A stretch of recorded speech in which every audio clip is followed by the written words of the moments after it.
Olá, tudo em paz? Como tu estás? É um prazer imenso falar para vocês. Desejo que o Espírito Santo esteja direcionando seu caminho, o nosso caminho, a nossa vida, que possamos, mesmo nesse mundo, ter felicidade porque Jesus está conosco. Vamos falar nesse momento sobre algo que a gente vivencia muito quando a gente é criança e adolescente. Depois que ele fica adulto, fica mais difícil a gente vivenciar tal situação, porque a gente torna adulto e se posiciona. Tem outro comportamento, e quando o outro é adulto, vai fazer algo com alguém, ele pensa muito antes, porque poxa, o camarada pode fazer algo contra a minha pessoa. Então leva o outro a pensar antes de ter qualquer atitude. Mas quando a criança, quando adolescente é adolescente, age muito por impulso. A gente diz que não tem filtro. Então, fala muitas coisas e tem comportamentos que pode afetar ao outro. Então, o que é bullying? Bullying são atitudes, são comportamentos ameaçador que nós temos que afeta, que angustia, que maltrata, que traz problemas futuros para o sujeito, para a criança. Isso está se referindo à criança e ao adolescente. Então, bullying é isso aí: é eu ter atitudes ameaçadoras, comportamento ameaçador que afeta a criança e o adolescente. Essa atitude pode trazer marca para o resto da vida, pode trazer transtornos mentais. O sujeito pode na sua idade adulta, depois que passa da infância e da adolescência, ou desencadear até na adolescência, no período que ele sofre bullying, sofrer, ou melhor, ter uma ansiedade generalizada, uma ansiedade muito grande, ter transtorno do pânico, ter depressão, toque, enfim, existe vários transtornos mentais que o bullying pode propiciar a criança e o adolescente quando ele fica adulto, por conta de vivenciar tal momento sofredor quando é pequeno. Então veja,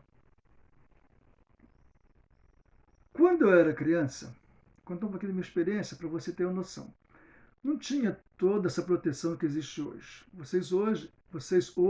Hoje, vocês têm uma proteção. Existem duas leis que protegem vocês: crianças e adolescentes contra o bullying, que é a Lei 2015 e 2018. São duas leis propiciadas a fim de proteger, a fim de combater, a fim de prevenir o bullying.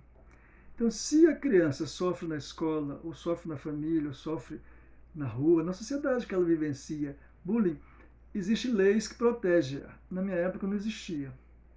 Na minha época a gente sofria, esse termo não existia na época, bullying, mas o colega que estudava com a gente dizia: olha, na saída eu vou te pegar, vou te dar uma surra, porque você é um branco azedo. Não gosto de branco azedo. Vivenciei muito isso. Eu era bem branquinho, loirinho. E aí, como eu ficava? Na aula toda, angustiado, em pânico, porque na saída eu sabia que eu iria sofrer alguma agressão. Geralmente, esse outro que prometia fazer algo à minha pessoa era maior. Seria difícil me defender. Então, quando terminava a aula, eu era o primeiro a sair da sala e correr para não sofrer a agressão. Então, a gente sofria na época da gente e ficava calado. Porque se a gente chegasse em casa e falasse com os pais mandava a gente fazer com eles a mesma coisa, ou até eles batiam na gente, porque a gente estava gerando confusão na escola. Entendeu? Então era assim, era uma criação diferenciada e pra gente ela é sofredora. Era outra geração, era outro tempo, era outro momento. Mas hoje vocês que sofrem bullying, vocês podem ter certeza que existem as leis de 2015 e 2018 para prevenir, combater e proteger vocês. Só que tem um grande problema. Eu falei a vocês que sofrem, a gente gosta muito de fazer bullying com o outro. A gente não gosta? Gosta. O jovem, o adolescente, o menino que tem um jeitinho assim de menina, né, que a gente diz que é homoafetivo, que parece homoafetivo, às vezes não é nada disso. E se for, o problema é dele. A gente começa a chamar de bichinha, de viadinho. Quando o sujeito, né, quando a pessoa é negra, a gente começa a chamar de neguinho. A gente começa, por exemplo, ontem foi o dia da consciência negra. Por que existe isso? Porque o negro ele é muito maltratado, existe um preconceito imenso, um estigma imenso contra eles. É um ser humano igual a nós, que precisam de acolhimento, precisa de amor, e Jesus ama eles como nos ama. Nós somos idênticos, não existe diferença. Mas tem esse estigma, tem esse costume, né? esse olhar de fazer mal ao outro usando a cor de pele, a, a cultura. Paraíba, você é Paraíba, olha como é que você fala. E olha o paulista porta, portão. E o carioca com esse X. Né? Então a gente faz muito, muito bullying. E às vezes a gente acha que a gente não faz, mas a gente faz. E maltrata o outro, traz angústia ao outro. Olha o gordo, né? Olha o gordo. Como tu tá gordo, tu come muito, tá muito gordo, tem que se cuidar, tem que se tratar, tem que fazer exercício. Gente, se a gente vê algo que está transcorrendo com o outro, a gente ama, um momento ideal, a gente pode conversar com esse outro a fim de auxiliá-lo, a fim de ajudá-lo na melhoria da sua autoestima e não trazer para o outro um sentimento de baixa autoestima. Sabe, gente, é muito ruim quando a gente é maltratado. Então, se é ruim a gente ser maltratado, a gente sofrer repressão, a gente sofrer preconceito, a gente sofrer situações que machuca, que dói, que traz angústia, isso a gente não quer para o outro, a gente não quer para a gente não deve fazer ao outro. Quero contar para vocês uma experiência. Certo menino, ele sofria bullying na escola. E por conta disso, e não ter com quem compartilhar, porque se ele falasse com os pais, segundo o olhar dele, não iriam acreditar. A professora também talvez não. Então o que ele fazia para não ir à escola? Ele pegava a sua camisa, que fazia parte do uniforme, ele estudava pela manhã, ele acordava logo cedo, antes dos pais.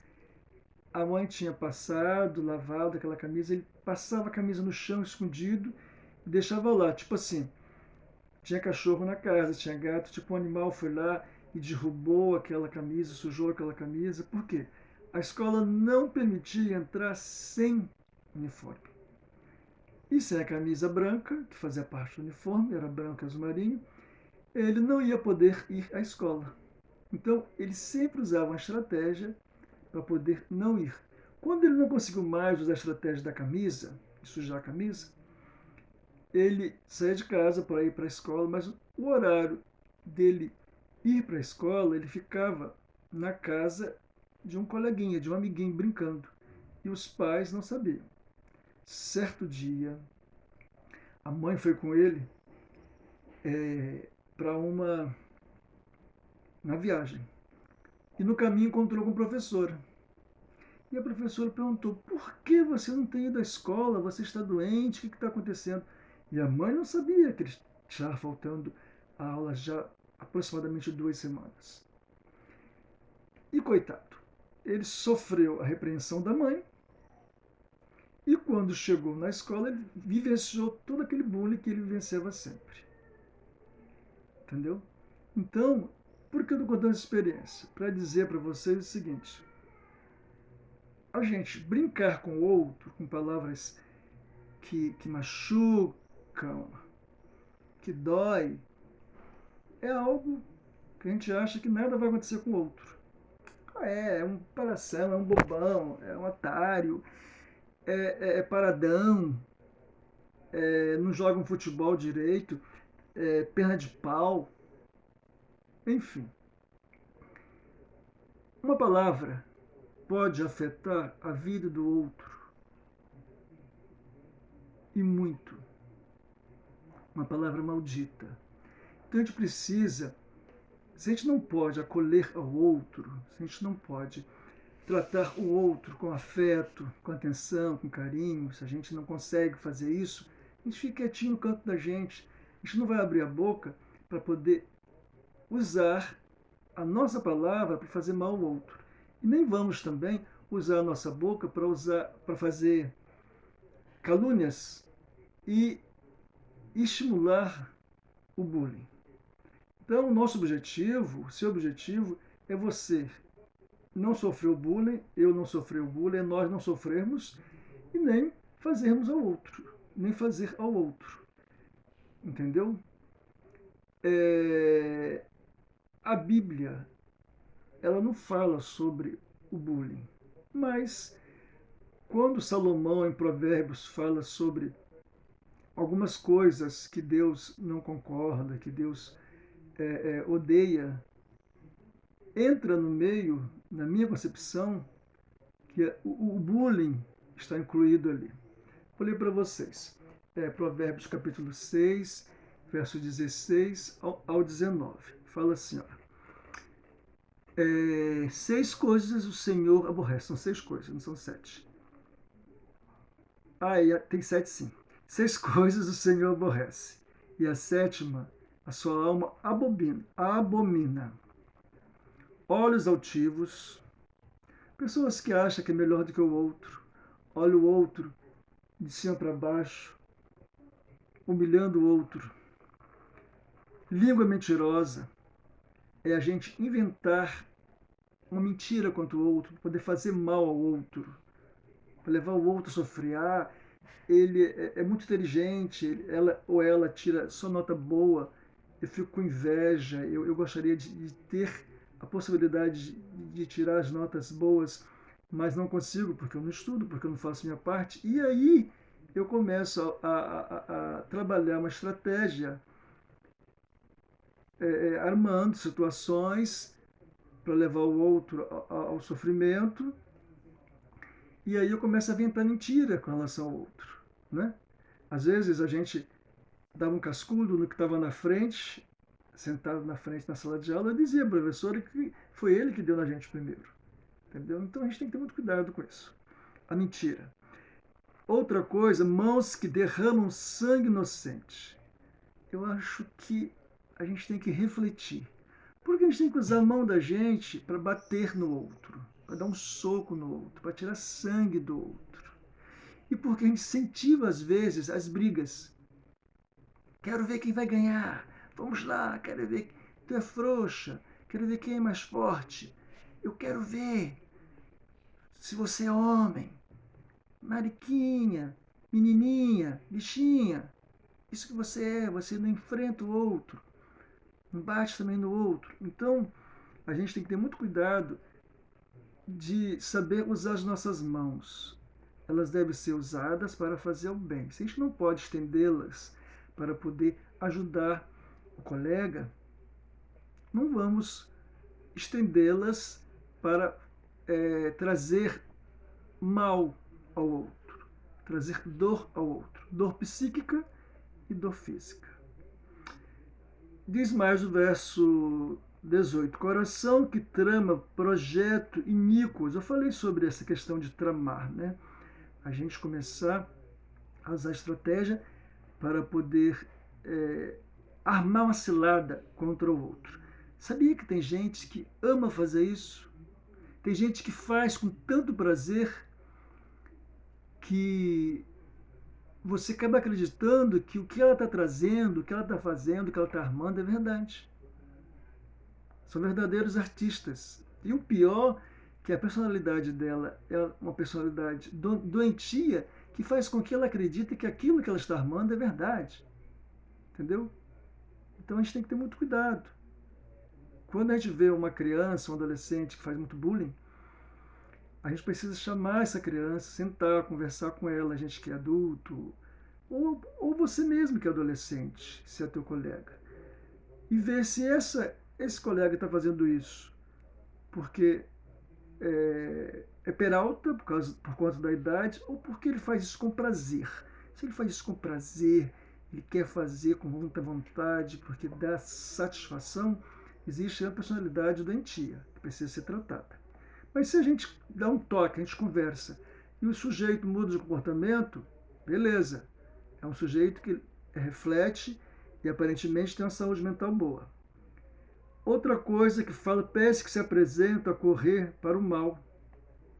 Quantas vezes nós usamos nossas pernas, né? Para poder fazer o mal. Chutar o outro, colocar o pé na frente para o outro passar e cair, tropeçar e cair, né?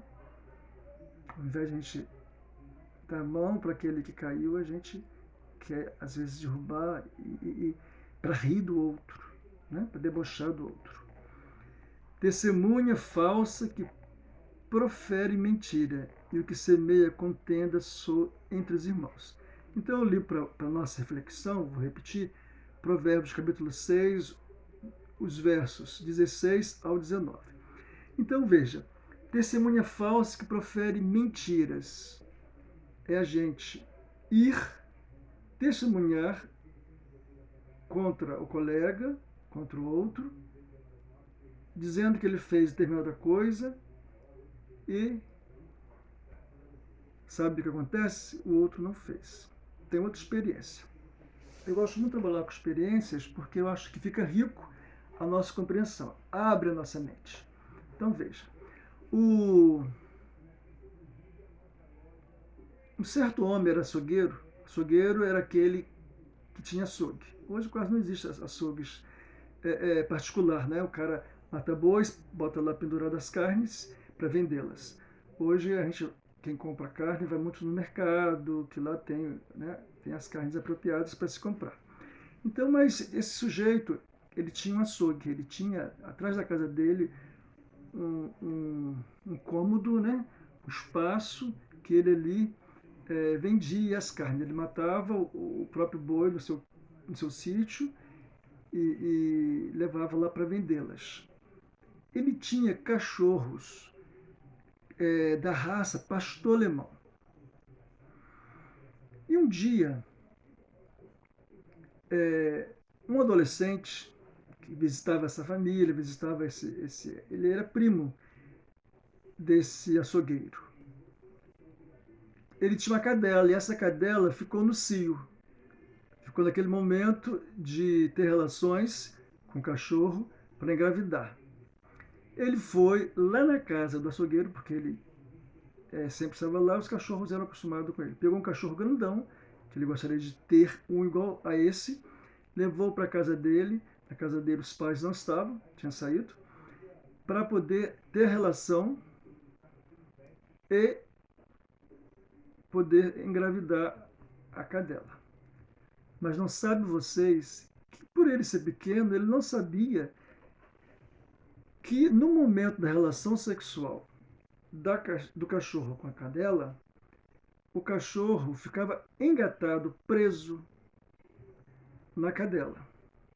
E sabe o que ele fez? Quando ele viu que o cachorro estava grudado na cadela, ele ficou tão apavorado, achou que algo muito sério estava acontecendo, achou que não ia soltar mais, não ia desconectar o pênis do cachorro da vagina da cadela, e o que fez? Ele pegou uma faca e cortou o pênis do cachorro. O cachorro foi embora sangrando, aí ele foi atrás do cachorro, jogando areia onde tinha sangue, para o dono não ver que o cachorro tinha vindo da casa dele. E no dia seguinte ele foi lá visitar o dono do cachorro, uma coisa que nada estava acontecendo. E o dono do cachorro falou: poxa, meu cachorro está doente, alguém cortou o pênis dele. Está pendurado, a gente está aplicando medicação para ver que salva ele, mas está difícil. E sabe o que esse menino falou? Ah, eu sei quem fez. Quem fez isso foi o João Batista. O João Batista era um colega dele, que morava lá perto também. Então, ele, com medo de sofrer as consequências, de apanhar dos pais, de sofrer alguma coisa desse primo, ele teve um comportamento mentiroso. Ele arma uma estratégia para dizer que o outro era culpado. Olha só, gente, isso acontece muito. Então a gente tem que repensar. Você que é desbravador, você que vive no meio do adolescente da igreja, da sua escola, é uma fase muito gostosa, uma fase assim excepcional, é uma fase divina, né? Excelente. A gente está no auge da vida. Viva essa fase, mas viva de uma forma saudável, de uma forma que te faça bem e que faça bem ao outro. Que você coloque a sua cabeça no travesseiro para dormir, feliz e grato a Deus pelo dia maravilhoso que Ele propôs, que Ele deu. E não colocar a cabeça no travesseiro e vir na mente as coisas ruins que você fez com o outro, mas sim coisas boas que você fez ao outro. Entendeu? Então vamos começar a trabalhar nossa mente para a gente mudar esse quadro. Dizer não ao bullying. Por que dizer não ao bullying? Porque afeta a muita gente. Muita gente tem problemas psíquicos por conta de bullying. Uma menina, ela ficou internada e ela precisou raspar um pedaço da cabeça porque a enfermagem tentou pulsionar a sua veia nos braços, nos membros superiores, no dorso da mão, mas eles não conseguiram. A enfermagem, ou melhor, a enfermagem não conseguiu. Ela não conseguiu. Por conta disso, foi observado que tinha uma veia aqui na veia. Uma veia na cabeça, uma veia aqui na veia. Uma veia na cabeça. E essa veia na cabeça era a única que estava prática para ser pulsionada e ser hidratada e colocar ali o soro que a criança precisava e a medicação que ela precisava fazer uso. E aí o enfermeiro foi lá, passou a máquina, raspou. Só que, por conta da medicação administrada ali, que era um quimioterápico, no local não nasceu mais cabelo. Essa criança foi crescendo, foi para a escola e lá ela começou a sofrer bullying, que chama ela de careca, por conta da falta desse cabelo. E ela, por conta disso, desencadeou um transtorno mental. Precisou fazer tratamento com psicólogo, com psiquiatra. Por quê? Porque o outro, o colega, ao invés de acolher com empatia, com carinho, com afeto, essa criança tinha sofrido tanto lá atrás com a sua leucemia, com a sua doença, e agora precisava de atenção. Não, os colegas não fizeram isso. Os colegas começaram a fazer bullying, começaram a falar, a rir, fazer chacota da situação que a menina vivenciava. Então, gente, vamos botar a mão na consciência. Você gosta de ser chamado de magricela, se você é magrinho? Você não gosta. Você gosta de ser chamado de viadinho, se você tem um jeito efeminado? Tem gente que tem, entendeu? Quando eu era criança, muitos na escola me chamavam de efeminado. E nunca fui homoafetivo. Sou homem casado, tenho filhos, tenho neto, sou hétero. Mas na escola, demais me chamavam de viadinho. Era sofredor. E eu nem sabia o que era isso. Depois que eu pensei, que fui entender o que era isso, e eu pensava, será que eu sou isso? Eu não sou isso. Então, gente, muito cuidado, que você pode... Eu estou trazendo uma experiência como psicólogo, como sexólogo, como psicanalista, que hoje tenho 55 anos. Como foi doloroso a minha infância por conta do colega que estudava comigo. Tudo isso foi na escola que eu vivenciei. Tudo isso foi na escola.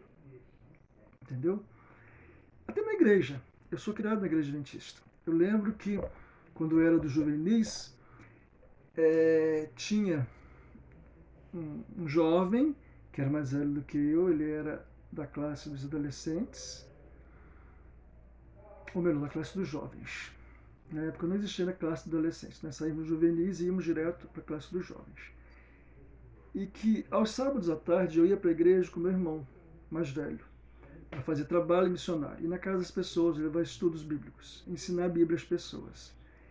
Só que eu vinha da casa da minha mãe e meu irmão vinha da casa dele, que era casado, que tinha a casa dele. Então nós nos encontrávamos na igreja.